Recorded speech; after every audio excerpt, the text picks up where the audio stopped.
গভীর সমুদ্র বন্দর, বিদ্যুৎ কেন্দ্র, এলএনজি টার্মিনাল সহ কক্সবাজারের মহেশখালীর বিভিন্ন উন্নয়ন প্রকল্প সরেজমিনে পরিদর্শন করলেন প্রধানমন্ত্রী তারেক রহমান। প্রকল্প সংশ্লিষ্টদের সঙ্গে মতবিনিময় সভায় দীর্ঘমেয়াদী সমন্বিত জ্বালানি পরিকল্পনার জোর দেন তিনি।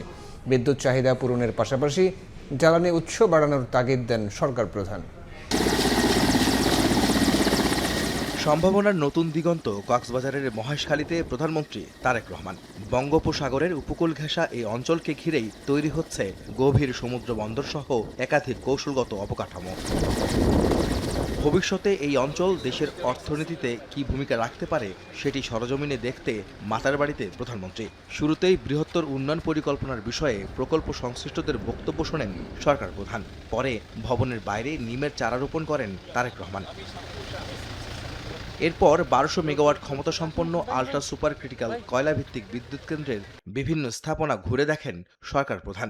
এরপর প্রস্তাবিত ৭০ মেগাওয়াট সৌর বিদ্যুৎ প্রকল্প এলাকা পরিদর্শন করেন তিনি।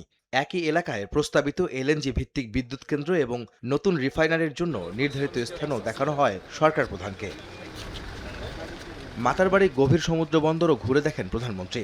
এলএনজি টার্মিনাল এবং বিদ্যুৎ কেন্দ্রের বিভিন্ন স্থাপনা পরিদর্শন করেন তিনি। এ সময় বিদ্যুৎ ও জ্বালানি নিরাপত্তা নিশ্চিতে বিদ্যমান অবকাঠামোর সর্বোচ্চ ও দক্ষ ব্যবহার, প্রকল্প পরিচালনায় স্বচ্ছতা এবং জবাবদিহিতা, নিয়মিত রক্ষণাবেক্ষণ এবং দীর্ঘমেয়াদী সমন্বিত জ্বালানি পরিকল্পনায় জোর দেন প্রধানমন্ত্রী।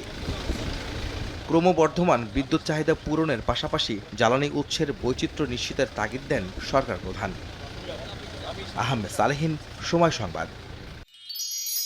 মিষ্টি সকাল কানে কানে কিছু গুনগুনিয়ে বলে যায় কি কাছে আয় ভেসে যায় হাজার ফুলের ঠিকানায় ছুঁয়ে দিয়ে ডুবে যায় সুগন্ধে শেষে মানা।